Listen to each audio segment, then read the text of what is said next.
adalah contoh bahwa dengan anggaran 1,5 miliar sekolah ini gagal memanfaatkannya dengan baik. Jawab pagi Bu. Siang. Siang, sama siang Bu. Saya isi basket sama bola itu. Tadi katanya sudah lengkap. Tadi katanya yang mewakili murid bilang sudah lengkap, tidak perlu penambahan apapun. Katanya anggarannya sudah dipakai lengkap. Yang benar yang mana? Kalian belum tentu ketemu saya lagi sampai tahun depan. Jadi ketika ketemu dengan saya, katakan yang sebenarnya apa yang kalian inginkan. Kalian setiap ruangan punya proyektor tidak? Setiap ruangan punya kipas angin tidak? Di UKS ada obat tidak? Ada atau tidak ada? Siapa yang bilang ada? Angkat tangan. Siapa yang bilang tidak ada? Angkat tangan. Kalau kalian tidak mau jujur, saya pun tidak bisa bantu kalian.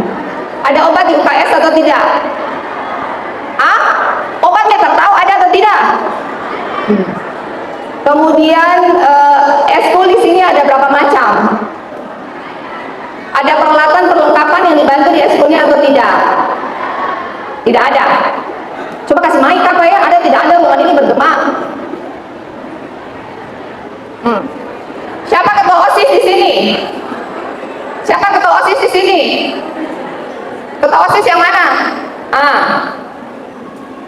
Ada proyektor tidak di sekolah, di setiap kelas? Ada di setiap kelas ada proyektor. Ada kipas angin? Ada. Betulkah Koya dia?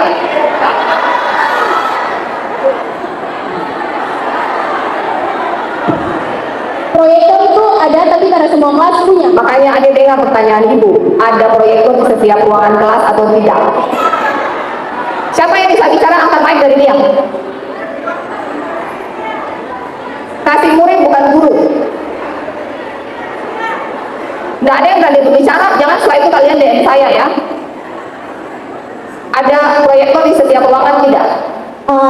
Di setiap ruangan tuh tidak ada, jadi sebagian ruangan ya dan tidak aja, ya dan tidak saja. Ya. Ada kipas angin di setiap ruangan atau tidak? Ya ada. Ada kipas angin di setiap ruangan? Setiap ruangan ada. Ada proyektor di setiap ruangan? Tidak. Ada obat lengkap di UKS? Ada. Di semua eskul ekstrakurikuler, apakah perlengkapannya lengkap disediakan oleh sekolah? Ada. Apa contohnya? Contohnya misalkan eskul dalam perlombaan bola, di situ ada disiapkan bolanya, terus juga misalkan gawang juga disiapkan, terus juga contoh lomba puisi juga disiapkan. Apakah ada marching di sini? Tidak ada. Apakah lapangan basket ada di sini? Ada. Bagus atau tidak? Bagus. Lubang-lubang atau rata? Bagus, rata. Betul, rata lapangan basket? Yang sana segeleng-geleng, yang situ bilang bagus. Begini Bu, di lapangan basket itu lapangannya rata, tapi pas diperbaiki kemarin itu masih ada jerawat-jerawatnya Ibu. Ada lubang-lubang tidak? Lubang-lubang tidak ada, tapi mungkin batu kerikilnya tuh digunakan tuh batu yang masih besar itu, jadi ada jerawat-jerawatnya Ibu. Oke, terima kasih. Ya, silakan duduk. Baik, terima kasih. Ya. Saya mau mengajak semua yang ada di dinas pendidikan, para guru atau adik-adik. Tujuan saya di sini dan Pak Sarbin bukan mencari kesalahan. Kita tidak ada tujuan mencari kesalahan. Setelah tahun 2025 sudah gratis, tahun 2026 itu tugasnya meningkatkan kualitas. SPM, standar pelayanan di Maluku Utara untuk pendidikan itu angkanya 48 dari 100. Itu tinggi kan rendah? Target saya dan Pak Sarbin setelah kami selesai di tahun 2009, targetnya angka SPM itu naik menjadi 80. Bagaimana caranya? Harus meningkatkan, yang paling penting adalah kualitas guru, kualitas sarpras. Nanti anak-anak murid ketika guru dan sarpras kualitasnya naik, mereka kualitasnya akan naik dengan sendirinya. Dan itu menjadi PR kita bersama. Dana BOSP di Maluku Utara itu tahun 2025, satu tahun itu 131 miliar. Di tahun 2026 dana BOSDA ditambah lagi satu tahun itu kurang lebih 50 miliar. Artinya ada 180 miliar anggaran yang kita bisa pakai di luar gaji ASN, di luar bangun sarpras yang bisa kita pakai hanya untuk meningkatkan kualitas buku di perpustakaan, kualitas guru yang mengajar, eskulnya anak-anak, mendorong mereka untuk lomba-lomba di level nasional dan internasional. Oleh karena itu, di tahun 2026 saya izin duluan, ada Ibu Nani di sini mewakili inspektorat, akan mengaudit semua realisasi BOSPE dan BOSDA. Ingat, tujuannya bukan mencari kesalahan. Tujuannya adalah berkaca, bercermin kondisi penggunaan BOSPE dan BOSDA kita itu salahnya di mana. Kenapa anggaran sekian banyaknya, tetapi SPM-nya tetap rendah, eskul-nya tidak ada yang outstanding, matching band di level sekolah yang anggaran BOSPE 1,5 miliar tidak ada matching band. Setiap kali ada lomba nasional dan internasional, murid-muridnya harus keluarin biaya lagi sendiri, betul tidak? Nah, oleh karena itu kita harus memastikan bahwa dana BOSPE dan BOSDA yang ada 180 miliar di tahun 2020 ini harus dipakai semaksimal mungkin sehingga kualitas guru bertambah, akan ada ekstra pelatihan untuk para guru, akan ada guru-guru tambahan terutama bahasa Inggris, matematika, data science dan AI coding, akan ada lomba-lomba level nasional, internasional karena murid-murid ini butuh jam terbang. Mereka adalah pemimpin masa depan Maluku Utara. Jumlahnya ada sekitar 70.000 murid sekolah menengah. Jika mereka tidak kita kasih fondasi yang baik, mereka tidak bisa masuk di universitas yang baik. Kita kurang sekali orang Maluku Utara yang ada di kementerian, yang ada di sekolah-sekolah yang bisa masuk ke BPKP, di kementerian, di IPDN. Banyak dari anak Maluku Utara tidak bisa masuk dan tidak ada di level nasional karena mereka tidak bisa masuk ke universitas yang bagus karena kesiapan kita di SMA itu tidak bagus. Itu menjadi PR bersama. Bapak Ibu tidak pernah tahu bahwa salah satu dari mereka akan menjadi pemimpin suatu hari yang mungkin nanti suatu hari bisa membantu hidup dari anak-anak Bapak Ibu. Kita tuh tidak pernah tahu hidup itu berputar. Dalam hidup itu rezeki bukan hanya tentang uang, rezeki itu tentang kesehatan, umur panjang, perlindungan anak cucu diberkati. Jadi saya meminta menggerak hatinya sesuai dengan konsep HUT Pemprov kemarin, kita membangun dengan hati inovasi dan kolaborasi, mengajak bersama. Saya dan Pak Sarjun tidak bisa membangun sendiri, Pak Kadis tidak bisa membangun sendiri, membutuhkan kerjasama dari seluruh dinas provinsi pendidikan dan guru-guru dan kepala sekolah dan adik-adik menyatukan visi supaya BOSPE dan BOSDA ini bisa dipakai dengan baik, meningkatkan kualitas masing-masing.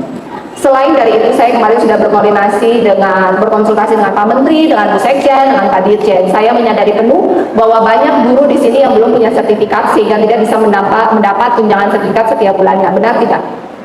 Masih berapa guru di sini yang dalam ruangan ini yang belum mendapatkan tunjangan sertifikat? Ada tidak? Dinas Pendidikan punya data tidak? Dari sekian guru berapa persen belum punya? Punya tidak datanya? Berapa? Sekitar 50%. Bagi sekolah swasta setiap bulannya itu ada ketambahan 2 juta dan itu lumayan. Bagi sekolah negeri ada ketambahan 1 bulan gaji dengan dia punya sertifikat tersebut. Kelemahan kita adalah kita kurang jam ngajar.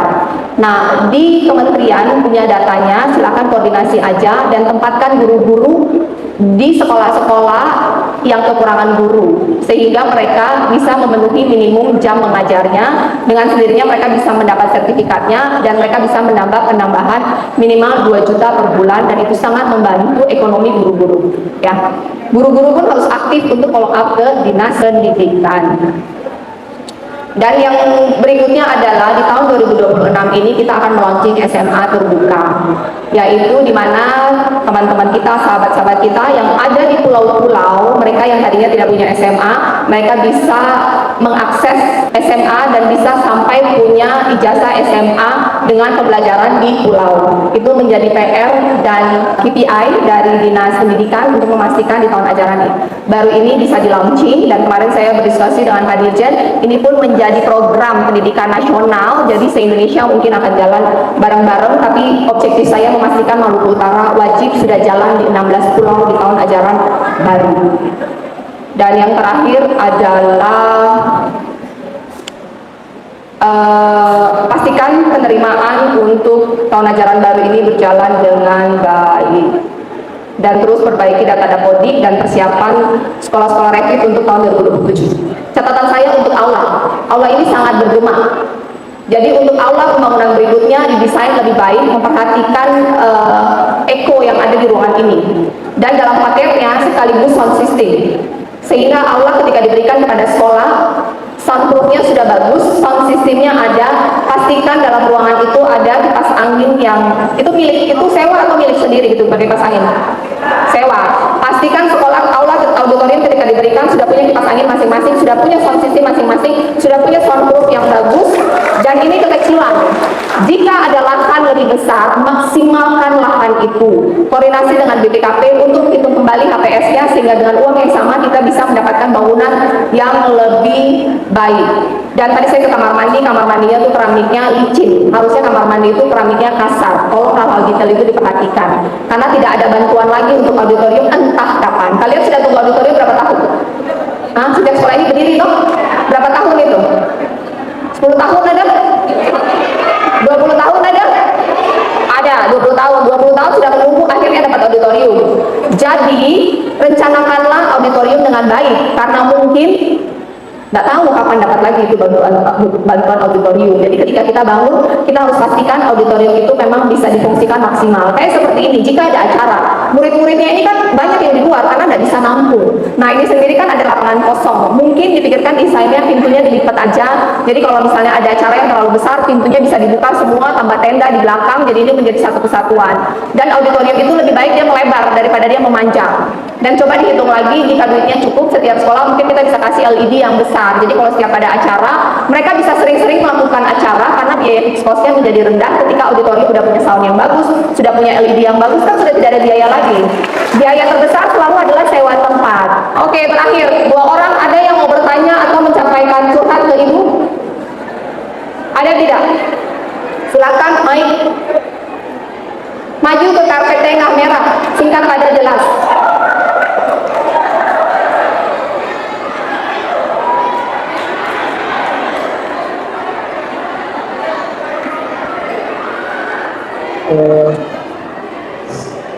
Selamat pagi Bu. Siang. Selamat siang Bu. Saya Ismail Kolenderiwa, ex ketua OSIS kemarin. Nah, kebetulan di dalam ruang sini itu kelas 3 semua. Jadi pertanyaan saya tentang beasiswa. Apakah ada beasiswa untuk anak-anak yang mau kuliah ke luar Kalimantan Utara? Seperti saya, contohnya saya mau kuliah di Universitas di Ponorogo, di Semarang ya. Jadi itu saja pertanyaan saya, Bu. Terima kasih. Oke, yang satu lagi.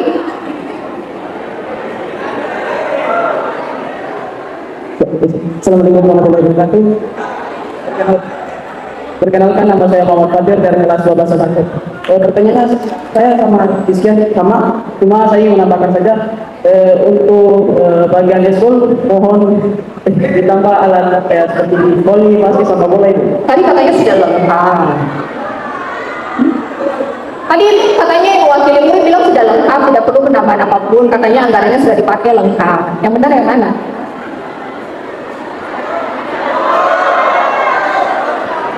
Kalian belum tentu ketemu saya lagi sampai tahun depan. Jadi ketika ketemu dengan saya, katakan yang sebenarnya apa yang kalian inginkan. Ibu, memang ada, cuma belum lengkap seluruhnya. Oke, ya terima kasih. Ini adalah contoh bahwa dengan anggaran 1,5 miliar sekolah ini gagal memanfaatkannya dengan baik. 1,5 miliar. Bola voli berapa sih? Bola basket berapa sih? Ringnya berapa sih? Anggaplah 10 juta itu bola satu kelompok bisa satu Bapak. Coba ingat-ingat dulu ketika jadi murid itu rasanya bagaimana. Jadi ketika jadi guru dan kepala sekolah tidak lupa rasanya. Beasiswa, kita Pemprov Maluku Utara itu punya program beasiswa untuk 1.000 anak kepada kampus di Maluku Utara dengan catatan mereka ada di desil 1 sampai 5. Dan kalau tahun kemarin itu pendaftarannya melalui kampus, sekarang kita ubah pendaftarannya melalui sekolah. Jadi kepala dinas silakan berkoordinasi dengan sekolah, pastikan sosialisasinya baik. Jadi buat anak-anak yang merasa secara ekonomi belum mampu untuk kuliah, silahkan mendaftar. Akan diberikan beasiswa dari Pemprov untuk kuliah di Maluku Utara ya. Dan daftarnya di mana? Coba Pemprov mengeluarkan SOP yang jelas supaya anak-anak tahu daftarnya di mana dan berkoordinasi dengan Dinsos. Jadi ketika mau daftar langsung dicek bahwa dia desil berapa. Jika dia tidak masuk, ingat anak-anak dengar ya, jika ketika kalian merasa bahwa orang tua saya tidak mampu, tapi kalian mau kuliah, ketika dicek data sosial mengatakan kalian desilnya 678. Secara SOP kalian tidak bisa mendapat beasiswa, tetapi kalian boleh naik banding. Kalian boleh minta pendataan ulang dari dinas sosial untuk memastikan kalian sebenarnya ada di desil berapa. Dan yang kedua, ada jalur prestasi, dirumuskan aja untuk jalur prestasi. aspirasi bisa sekolah di dalam Maluku Utara untuk mendapatkan beasiswa atau bisa sekolah di luar dengan catatan hanya beberapa universitas yang kita sudah ada kerjasama.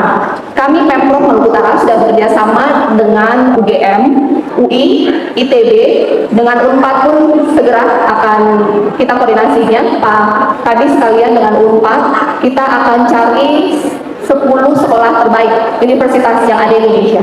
Jika kalian diterima, Pemprov dengan kuota tertentu akan memberikan beasiswa untuk kuliah di luar Maluku Utara. Hanya dengan universitas terbaik di Indonesia. Jadi bukan kalian yang pilih, kita yang pilih universitasnya.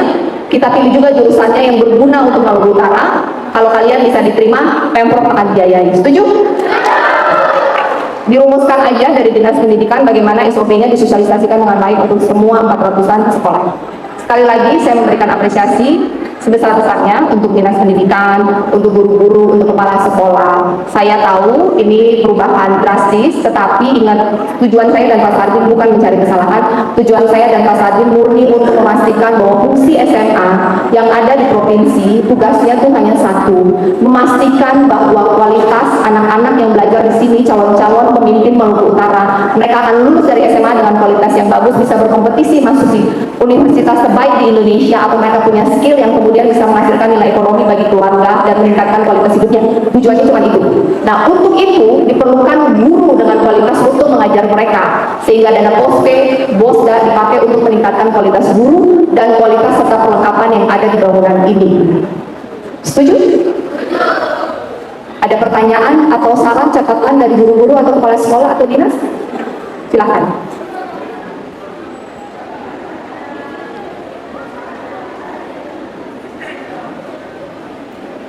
Assalamualaikum warahmatullahi wabarakatuh. Selamat siang, mohon izin Bu Gubernur. Saya nama Sofina Daniel, SPD NTB, guru SMA Negeri 5 Kota Ternate, khusus mata pelajaran biologi. Saran saja juga untuk pelatihan peningkatan. Sepertinya dari tahun 2025 sampai 2026 itu pendidikan pelatihan yang mengakomodir kegiatan pembelajaran kurikulum merdeka dengan pendekatan pembelajaran mendalam itu masih minim pelatihannya. Mohon dengan sangat dulu diadakan pelatihan yang menyeluruh, bukan hanya pasal-pasal, tapi menyeluruh bagi setiap guru untuk lebih memahami pembelajaran dirancang di dalam kurikulum merdeka dengan pendekatan mendalam. Terima kasih Bu. Ya, terima kasih sarannya. Itu adalah program prioritas dari Pemprov dan Dinas Pendidikan di tahun 2026 dan sumber dananya dari BOSP. Kita akan optimalkan dengan baik supaya guru cerdas, murid cerdas. Lanjut tadi kepala sekolah.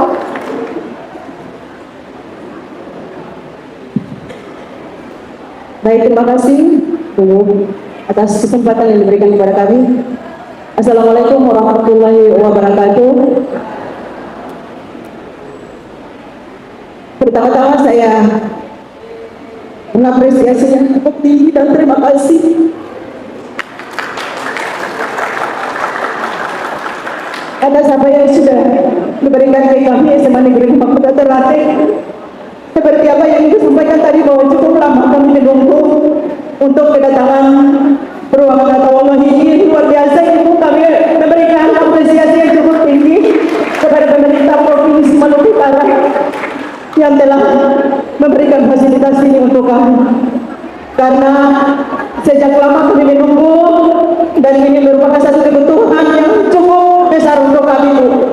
Dan kami berharap ke depan mungkin ada penambahan fasilitas yang ada di ruangan ini untuk kami bisa berkembang dan menggunakan fasilitas ini yang lebih baik.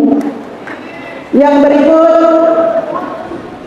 bagi kami di SMA Negeri 5 Kota Ternate untuk pengembangan mutu baik itu dari bidang akademik maupun ekstrakurikuler, karena sekolah ini kemarin peralihan dari SGO ke SMA, maka itu mungkin di lapangan fasilitasnya bisa memadai. Saya masih mengingat kehadiran Ibu Guru waktu itu dengan Menpora di bulan Juli 2025 kemarin, dan itu sudah menyaksikan sendiri.